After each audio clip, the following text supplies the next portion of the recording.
Magandang araw po sa ating lahat at welcome po dito sa ating orientation para sa quick share materials ng Evangelism Explosion Philippines. Ang inyo pong lingkod, si Pastor Ray Betsaida, ang mangunguna po para sa ating orientation. Ako po ay galing sa Evangelism Explosion Philippines. Ayan. At gagabayan ko po kayo para maunawaan ano ba ang quick share at ano magagawa nito para sa atin at para sa ating ministry.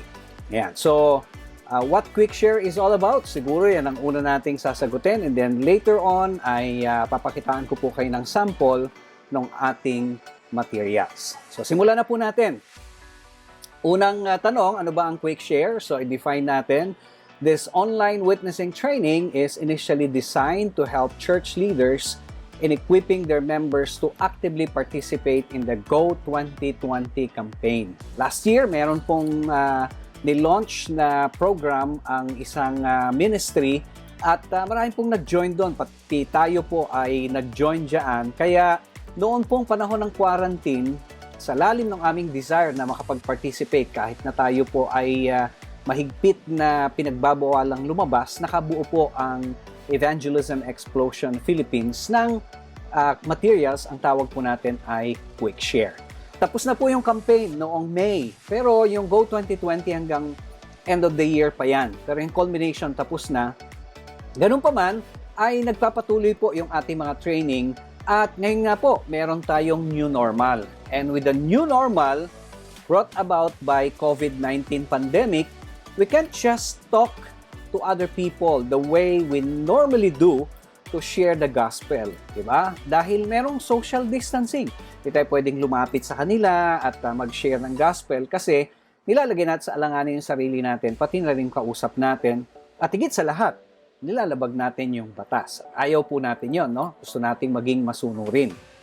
Ito po yung ilan sa mga goals natin: to train pastors and church leaders in utilizing technology as part of the new normal in equipping their members in evangelism and discipleship. Di natin sila pwedeng i-gather sa isang room para mag-train. Yun nga lang pananambahan under GCQ rule ay hanggang 10 lamang. At halos lahat tayo ngayon nasa GCQ level pa din. So, paano natin sila ititipon para i-train sila? So, ito pong ating materials, pwede natin silang i-train kahit na nasaan sila. Second goal po natin is to equip believers in witnessing at the comfort of their homes o kaya sa workplace or wherever they are through the use of their personal computer, yung kanilang cellphone o kaya yung kanilang tablet. So imagine, kahit na nasaan sila, pwede natin silang maturuan at ma-equip pa rin sa pamagitan po nitong ating quick share training. At ano ba yung mga objectives natin? Well, una, each participant will learn a handy, simple, and easy-to-use online witnessing tool. Now, unahan ko na po kayo, ito po ay online. Kaya, ibig sabihin, mangangailangan po siya ng internet at saka ng gadget, no? So, yung mga wala nun, hindi po muna makakasali dito dahil ito nga po ay online. At dahil online, ang maganda niyan, kahit na nasaan ka, dala-dala mo as long as meron kang internet or data connectivity. Pangalawang objective natin, each participant will share the gospel to at least 5 of their friends as a result of their on-the-job training experience. Palagay ko po, kahit na tayo, marami tayong nakalistang mga kaibigan sa ating FB account. At yung mga miyembro natin, mga ordinaryong believers, majority of their friends online, hindi lang sa FB, kundi sa maraming social media accounts nila, I'm sure ay mga hindi pa mananampalataya. So, 5 lang ang kanilang hahanapin at ipagpipray at share ng gospel.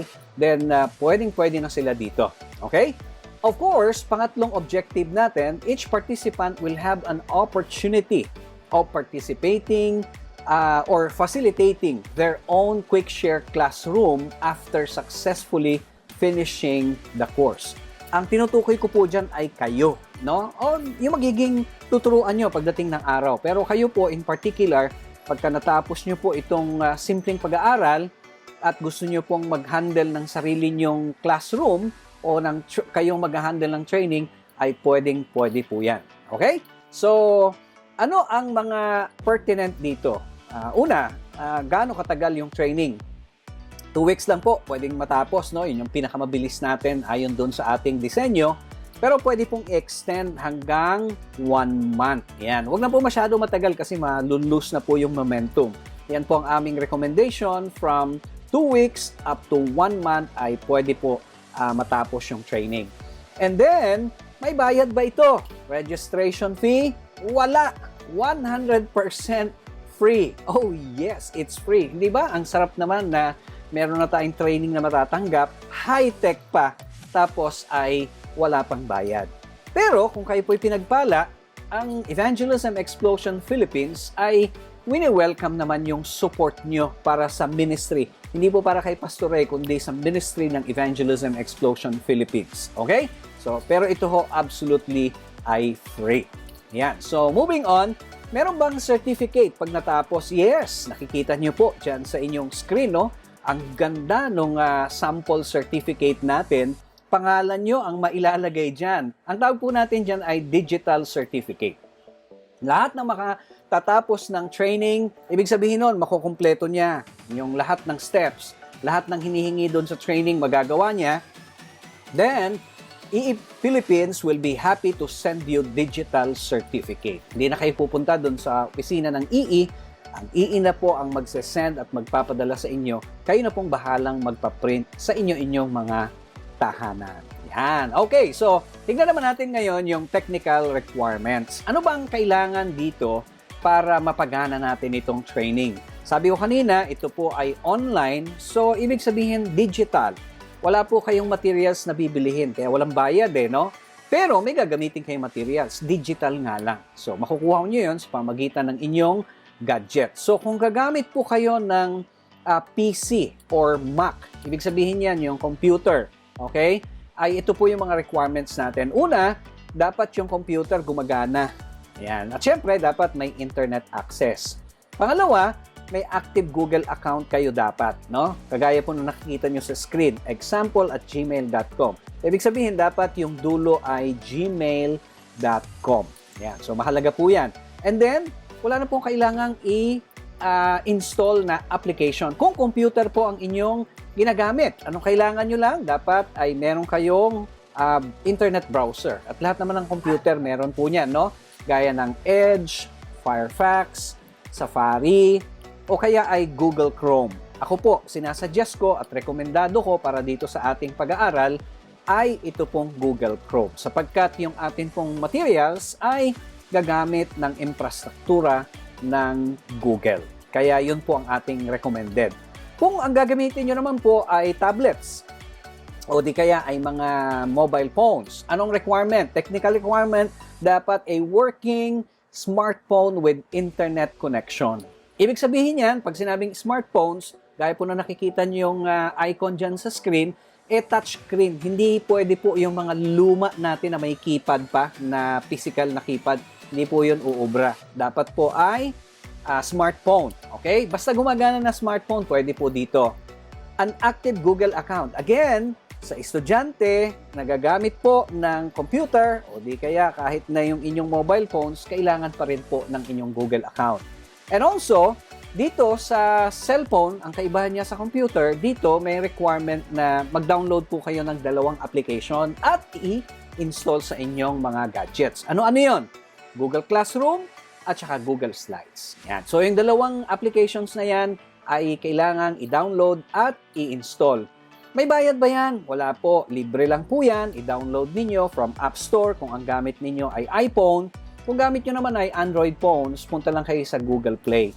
Makukuha nyo na po yung mga applications na yan. Okay, so pag-usapan natin yung training platform. QuickShare operates using Google Classroom as our online training platform. This is a free app and can be downloaded, gaya ng nasabi natin kanina, from App Store or in Google Play. So, inuulit po natin yan para ma-emphasize na ito po ay libre.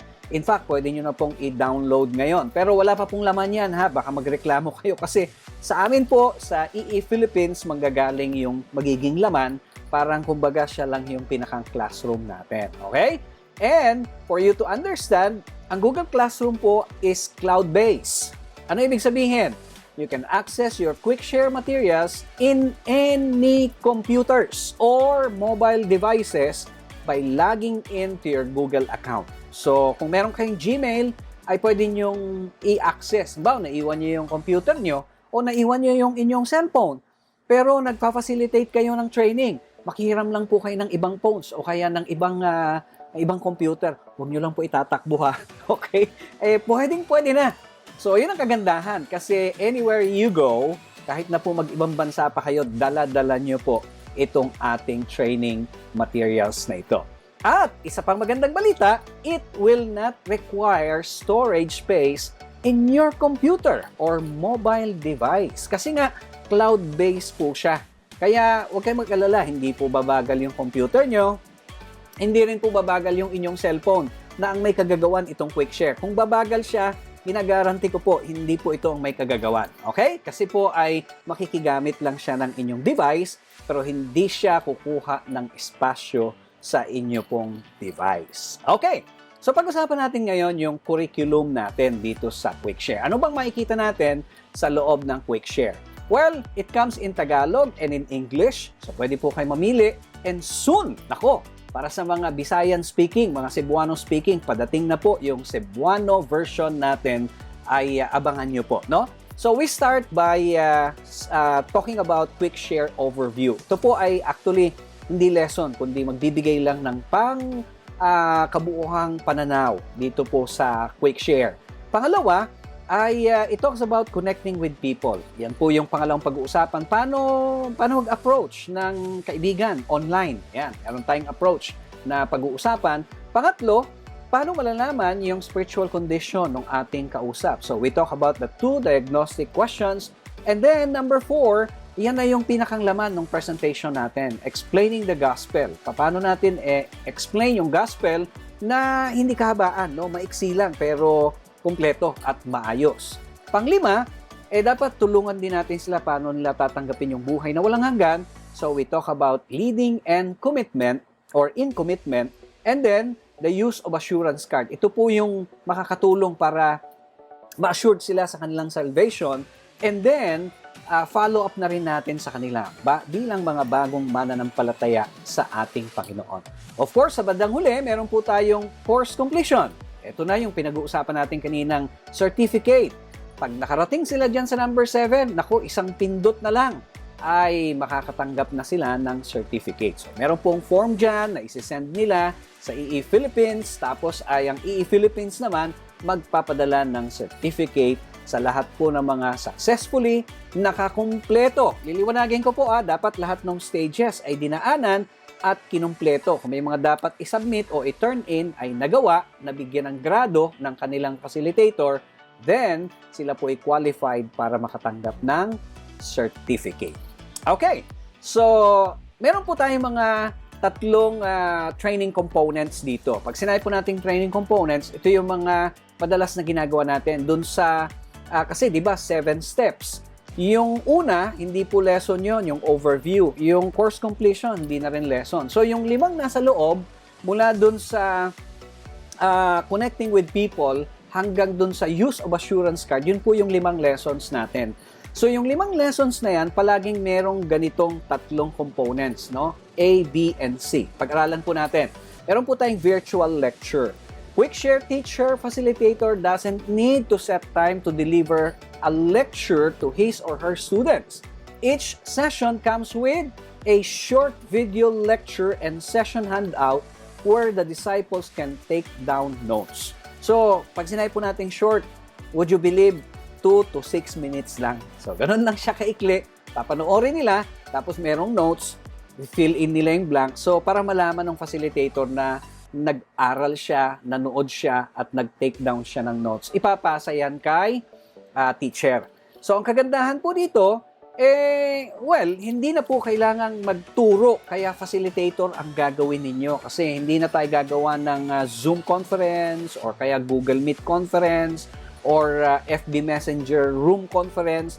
Kasi ang problema ron, may hindi nakaka-join o kaya may malilate o kaya ay hindi siya pwede doon sa oras. Kaya ginawa natin, meron ng video. So, bawat estudyante or disciple, dapat lahat ng 7 sessions na yan. No? Bagamat sabi ko nga, 5 yung lessons, pero lahat ng sessions na yon ay dapat iayos niya at gagawin niya within the duration of training. So, kung 2 weeks up to 1 month, iyan po yung duration natin. At yung mga estudyante, dapat ay gawin nila yung kanilang task, well, at their own pace.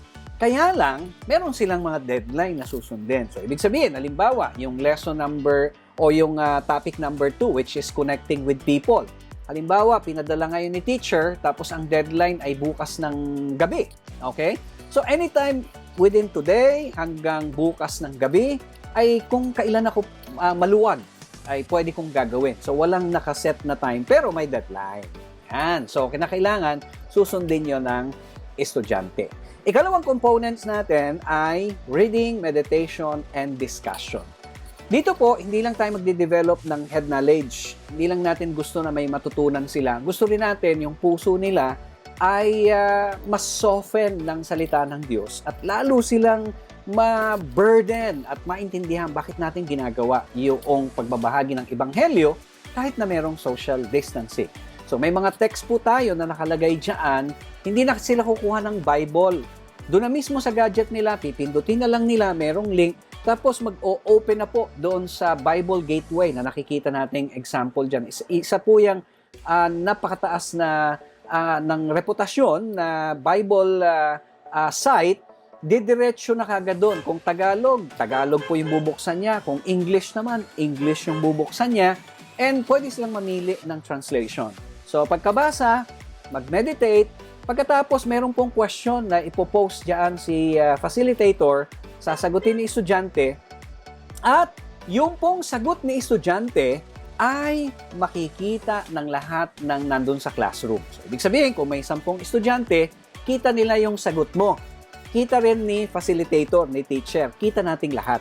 Naku, nakakahiya yun. Hindi po. Ang layunin po nun ay para tayo po mag-share ng ating insights and then at the same time, ay ito po ay magdulot ng isang healthy discussion. Yan. So, pwede mag-react sa isa't isa, si teacher sa estudyante, si estudyante kay teacher, o kaya sa kapwa estudyante. So, sa ganung paraan, mas lalawak yung ating pang-unawa. So, that way also, nagiging interactive yung pong ating training. Yan. Okay? So, ano pa? Pangatlong component po natin ay yung on-the-job training and report session. Mahalaga po na yung atin pong natutunan, yung ininculcate ng Diyos sa ating puso, ay atin pong isagawa. Sabi ng Biblia, dapat tayo po'y maging tagagawa, hindi tagapakinig lamang. So, mahalaga po yun na we put into action everything that we have learned. So, sabi rito, since this is an online training, most of the on-the-job trainings will be done online. So, sa social media po yan. Pwede sa FB Messenger, Zoom, kung gumagamit kayo ng Microsoft Teams, sa Hangouts or Google Meet, except sa kanilang mga unbelieving immediate family or relatives na kasama nila sa bahay. Yun, pwede, huwag nyo na pong i-online kasi kasama nyo na yan. Ano? Pero kung sila'y nakakilala na sa Panginoon, siyempre, hahanap po kayo ng mga targets ninyo. And nakikita nyo po dyan sa screen yung mga icons na nandyan. Yan po yung mga social media icons na especially mga kabataan, alam po yan. No? So, hindi naman kailangan lahat yan. Kung anong meron kayo, at dun tayo hahanap ng ating mga targets. Okay? So, yun po yung tatlong components and yung pong ating on-the-job training ay pwede po natin gawin sa pamagitan ng chat. Pwede rin namang video call or it can be done ng one-on-one o kaya ay pwede kayo mag-set up ng grupo. Okay? Pero yung sinasabi po na 5 na on-the-job trainings, dapat po 5 beses gagawin. Hindi po, pag naka-5 tao na kayo, okay na. So, ibig sabihin nun, 5 beses. Kasi po, para nasasanay po tayo and then we win more people para sa ating Panginoon. So, nililiwanag po natin yan kasi akala ng iba, 5, sasabay-sabay na nila. Hindi po, ang gusto po natin doon ay tayo po ay matututo. And another thing about on-the-job training, gradual po yung ating on-the-job training. Ibig sabihin, halimbawa doon sa topic number 2, connecting with people, ang ituturo sa atin doon, paano lang mag-connect, no? Paano lang magkaroon ng kausap. So yun lang. Sa pangalawang lesson natin, pagdating dun sa topic number 3, aalamin lang natin yung kanilang spiritual conditions. So, tanungin lang into diagnostic questions. Tapos na. So, every lesson ay nagpa-progress siya hanggang sa dulo ay kumpleto na. Mai-present yung gospel, ililid sa panalangin, hanggang sa bibigyan sila ng guidance kung paano sila lalago sa ating Panginoon. Okay, so yung OJT experience natin ay napakahalaga yan. Huwag natin pong lalagpasan.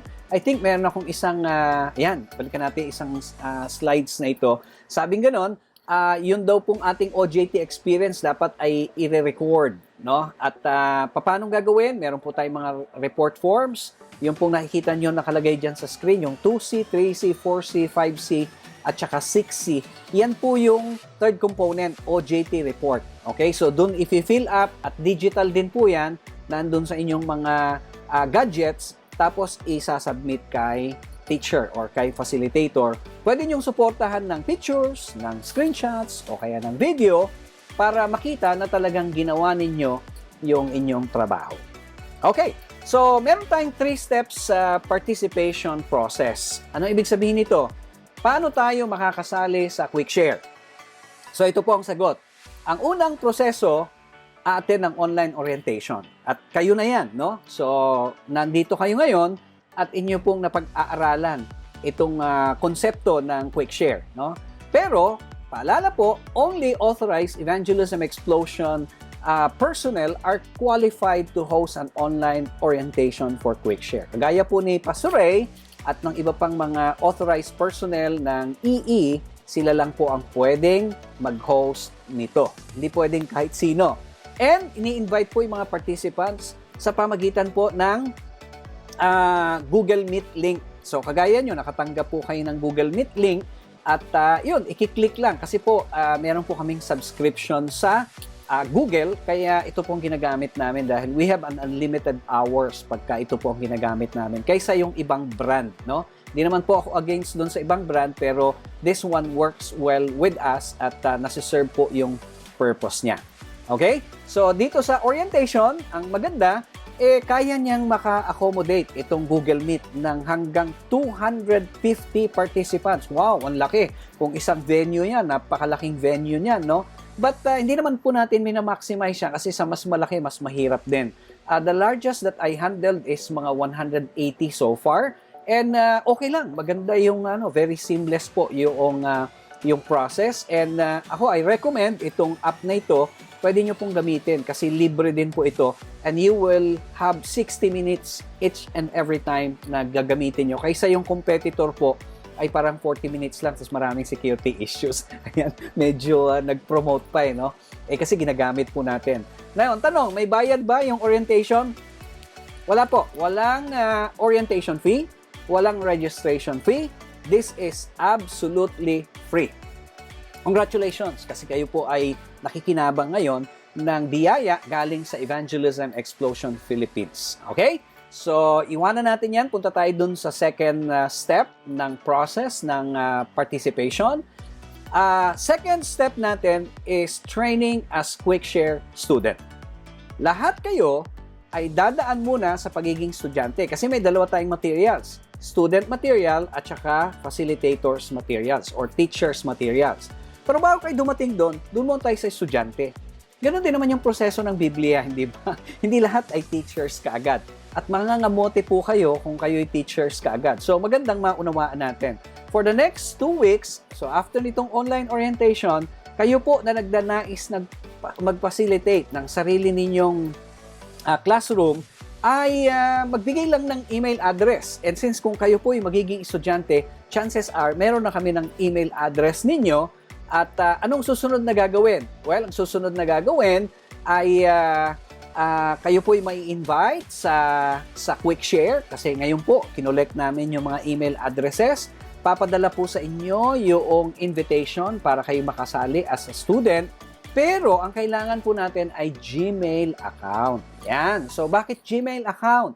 Kasi po, sabi natin kanina, yung infrastructure natin na ginamit ay kay Google. So, si Google Classroom, kay Google yan. Si Google Slides, kay Google yan. Kaya, para ma-maximize po natin, ang gamit po natin Gmail. Sorry po, doon sa may mga ibang email accounts, ang gagamitin po natin Gmail. So, kung wala po kayong Gmail, huwag kayong malungkot kasi libre lang naman po yan. Punta kayo sa google.com and create a new account for you. Ang maganda po nito, yung bawat Gmail ninyo, it comes with 15 gigabytes cloud storage o yung tinatawag na Google Drive. Anong ibig sabihin nun? Meron kayong parang hard drive na hindi nakikita na pwede nyong i-store doon yung inyong mga pictures, yung inyong movies, yung inyong mga preachings, yung inyong teachings, etc. etc. 15 gigabytes, napakalaki po nun. And by joining this, meron kayong folder na i-create para sa inyo para yung inyong mga gagawin dito sa QuickShare ay naka-organize siya into a folder. So, pagdating po ng invitation sa inyo bilang estudyante, hanapin nyo lang po yung join button doon sa message. Pagkatapos i-click nyo yung join button, ayun, papasok na kayo. Ngayon, marami po nahihirapan Sa totoo lang po, parang napakasimple nito pero yung pagbukas ng email, marami nahihirapan. Ngayon, meron po tayong video tutorial na available at pwede po namin ibigay sa inyo para matulungan kayo kung paano papasok doon sa email ninyo, paano hanapin yung email invitation at paano mag-join. Ayan, okay? So, ginawa na po natin yung lahat para matulungan po kayo na hindi mahirapan doon sa proseso. Ang pangatlong step ng participation ay yung kayo na ang magpa-facilitate ng inyong QuickShare Classroom. So, yung unang step natin, atin ang orientation. Second step natin, magiging estudyante muna kayo. 2 weeks lang naman yon. After 2 weeks, eto na. Pwede na kayo mag-facilitate. Hindi po required ha. Ang sabi ko po, pwede. Ibig sabihin, kung pagkatapos nyong matrain, wala kayong desire na mag-train ng iba, hindi ko kayo pipilitin. Pero, syempre, mas gusto natin yon. Ano ho? Ngayon, meron tayong main teacher facilitator. Only EE Philippines authorized personnel will serve as main teachers facilitators. Gaya po ni Pastor Ray, no? Na nagsasalita ngayon sa inyong harapan. Ang trabaho po namin, kami po ay overseers. Ibig sabihin, we will make sure, ibig sabihin po nun, nakikita namin kung paano nagpo-progress yung inyong pagpapacilitate. Kaya, pwede nyo kaming konsultahin at kung may napupuna kami na hindi tama, ay pwede rin kaming magsabi sa inyo para maging maayos. At isa pang maganda nun, ang trabaho po namin para kaming magpo-provide kami ng administrative and technical guidance sa lahat ng mga co-teachers namin para masiguro na smooth yung implementation ng QuickShare. Yun po ang kagandahan. Ngayon, ano magiging role ninyo? Ang role po ninyo sa puntong ito ay magiging co-teacher or co-facilitator namin. Okay? Pero, tatapatin ko po kayo, hindi po kami magpapatakbo. Kami po ay support lamang. Ang talagang magpapatakbo ng proseso, kayo. Okay? Although ang tawag sa inyo ay co-teacher, facilitator, kayo po ang magpapatakbo. Pag sinabing kayo magpapatakbo, kayo magpo-post ng materials, kayo masusunod sa schedule, kayo mag-i-invite ng estudyante, kayo mag-check ng mga gawa nila, and so on and so forth. So, inyo pong trabaho yun. Kami po ay nasa likod nyo lang, assisting mode, ika nga, no? Admin support. So, lahat ng mga pastor at mga church leaders na nakatapos ng QuickShare course, yung dumaan kayo sa pagiging estudyante, and then, na-certify kayo at kayo'y qualified na magturo. Anong gagawin? Ang gagawin nyo lang po ay ito. Ito lang po ang gagawin, no? Gagawin po ni estudyante, inform nyo lang ang personal ng EE. For example, si Pastor Ray, na naging teacher facilitator ninyo, sabihin nyo lang, gusto ko rin pong mag-handle ng sarili kong class kasi naisip ko yung grupo ko, yung aking cell group, or whatever, pwede ko silang i-train dito. So, ang gagawin naman ng EE personnel ay mag-verify siya. Titignan niya kung natapos nyo ba yung inyong proseso. So, hindi palakasan ito ha. Meron tayong standard na sinusunod. Natapos nyo yung proseso, na-certify kayo, di ang gagawin po ng Evangelism Explosion Philippines, magki-create ng room para sa inyo. Okay? Personalized po yon. May pangalan ninyo, and then kapag ready na, isend sa email ninyo, and then kayo naman, bubuksan nyo yung email ninyo. Then again, pagbukas ng inyong email, ang maganda rito, hanapin nyo lang yung email uli galing sa EE Philippines, gaya nung proseso sa pagiging estudyante, tapos hanapin nyo yung join button. Pag kinlik nyo yung join button, then yun, papasok na kayo doon sa inyong materials. Pero may paalala pala ako at this point ha, kung ang gamit yung computer o di kaya ay cellphone or mobile device, ay marami pong mga Google accounts na naka-login. Minsan nagkakaroon ng error. So ang advice ko ay paki-log out muna lahat ng Google accounts at ang i-login lang kung ano yung gagamitin nyo dito para dire-diretso po siya, seamless siya. Now, once na na-login nyo na po yung inyong materials, kung computer ang gamit, I suggest po na i-bookmark na siya. No? Ibig sabihin nun, kasi tuwing papasok kayo sa materials, di na po kayo dadaan sa email. Diretso na po kayo doon sa inyong materials. No? So, sa browser, i-bookmark na siya. Kung kayo naman ay gagamit ng mobile device, may application na po yan. Kaya doon na kayo pupunta, hindi na po sa inyong email. Okay?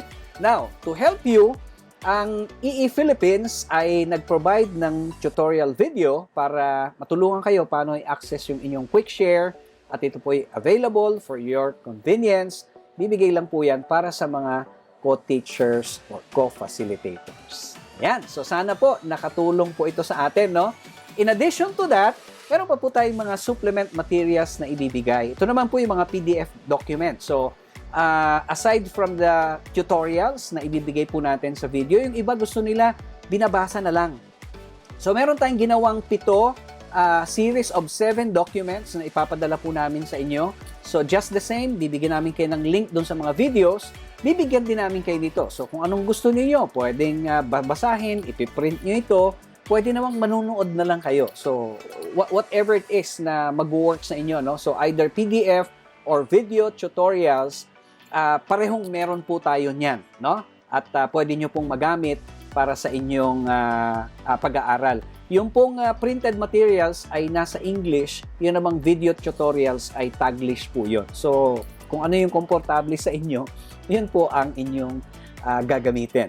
Okay, we're almost done, pero bago ko po tapusin itong slides presentation na ito, ay gusto ko munang mag-quote ng ilang mga testimonials, no, sa inyo. And before that, a quick update po tayo. As of June 16, 2020, ay meron na pong nakapakinig ng gospel. Pag sinabing PHG, people heard the gospel, na 799. Isa na lang. Sana 800 na, no? At dun sa 799 na nakapakinig ng gospel, ang tumanggap sa Panginoon or pray to receive Christ ay 549. Praise the Lord! So yan po ay mahigit isang buwan na implementation mula nung May 1 ay ganyan na po karami yung nakapakinig ng gospel at yung nag-respond at tumanggap sa ating Panginoon. Ilan na yung nag-graduate kaya? Well, yung mga graduates natin, we have 103 graduates as of today, June 16, 2020. At marami po pong on-training. Mahigit 1,000 pa yung mga nagtitrain. So, inaantay natin. And almost every day may pumapasok po sa ating system at sila po ay nasa certified. Okay, ano naman ang masasabi ng mga nag-i-implement ng QuickShare?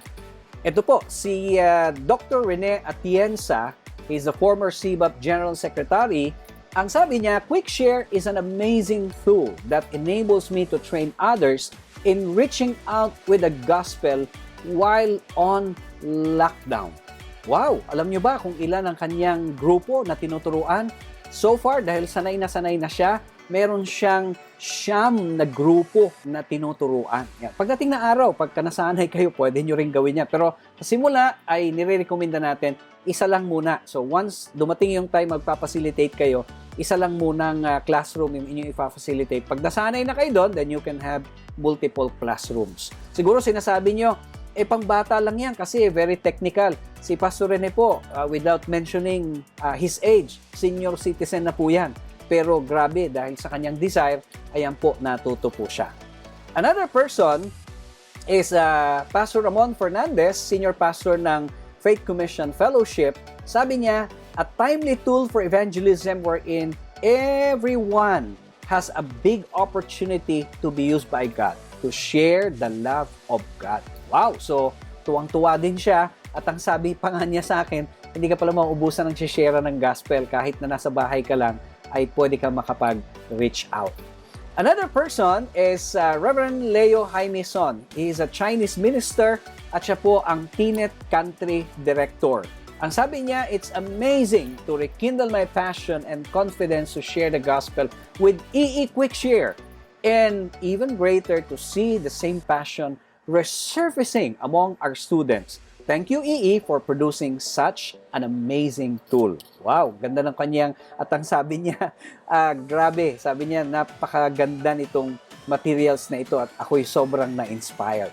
Yan, okay? Another person is Pastor Nobel Polanco, another senior citizen, pastor of Christ Jesus Our Lord sa Vegan City.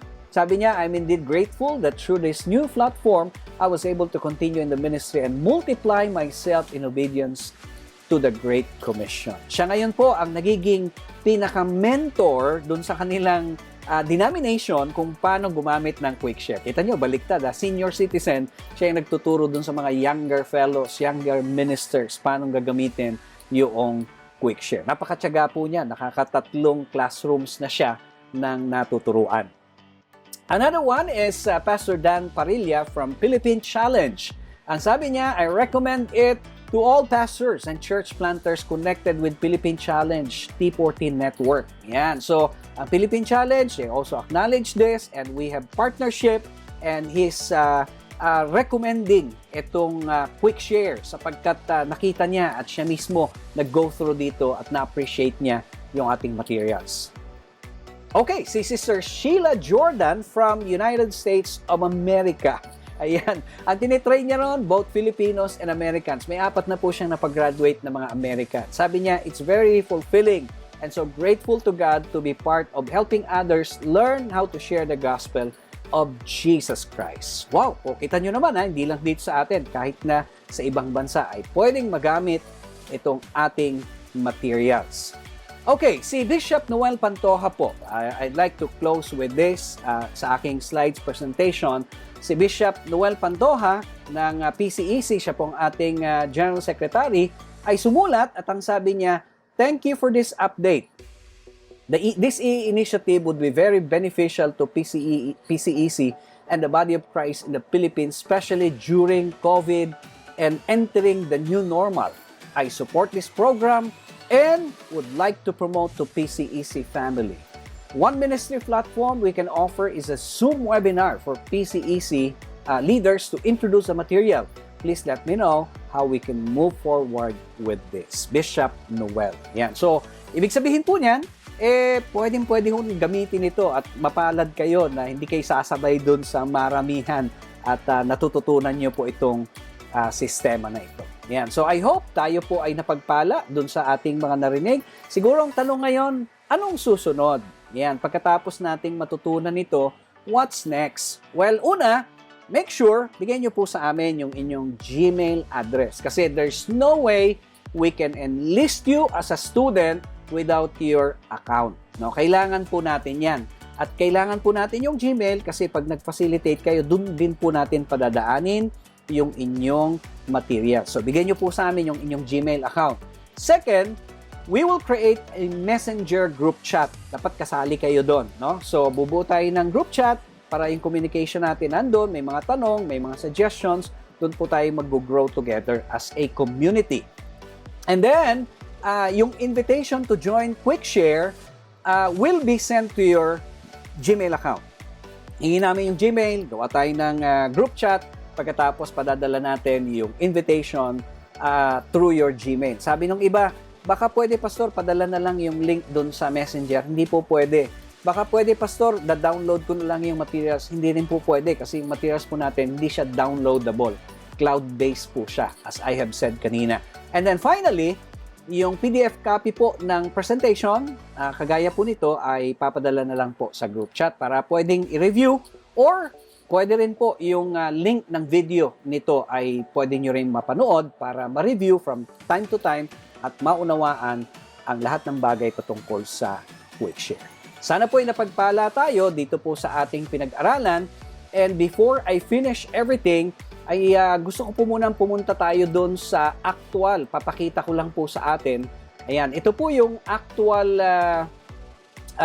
materials ng isang estudyante sa QuickShare. So pag kayo po ay naging student ng QuickShare, at ang gagamitin nyo computer. Ito lang po maide-demo ko muna sa inyo. Pero meron tayong video tutorial na pang mobile at panoorin nyo na lang po yun. Ano? Ito ay quick pick lamang, no? At papanoorin lang natin ng konti kung ano itsura. So kung kayo estudyante, ganito itsura ng inyong classroom. So merong tatlong tab, stream tab, classwork tab, at saka people tab. Yan. So yan yung makikita nyo. Ang kaibahan naman po niyan, silipin natin yung pang teacher. Yung pang teacher, 4 yung tabs. Yan. So ayan ang kaibahan kasi sa teacher merong grades tab. Yan. Okay? Pero yung content niyan halos magkakapareho. Ang kaibahan lang, ayan, sa teacher, yung sa classwork, ayan, kay teacher, ganyan ang makikita niya sa kanyang classwork. Ayan, kasi si teacher ang nagpapadala ng material. So initially, lahat po yan kompleto na. So yung 7 kanina na pinakita ko sa inyo, ayan po yon, yung 7 lessons or 7 steps. Okay? So nandyan yan, makikita yan kapag nag-facilitate na kayo. Bilang estudyante naman, ganito yung itsura. Ayan, so ganyan ang itsura. Halos parang pareho, pero ang totoo niya, may kaibahan po yan. Okay? So, actually, ito ay ongoing na class, pero pag ang tinignan po natin, ito, sample natin, kasi kanina nakita natin English, ito yung Tagalog. Okay? So, sa Tagalog, ay ganyan yung itsura niya. Okay? And then, may mga ang laman po, ito nakasulat po rito ay English, pero yung laman po niya ang Tagalog. Yung kagaya po dito mga tao, mga grado, yan. Pero may mga iba po na hindi na nais Tagalog na naintindihan naman po natin. Okay? So, ito yung teacher's portal. Okay? And then, tingnan natin yung student portal. Yan. So, ito yung student portal. Okay? So, anong kaibahan? Balik ko teacher's portal. Nasa classwork tab tayo. Student portal. Nasa classwork tab tayo. Bakit walang laman?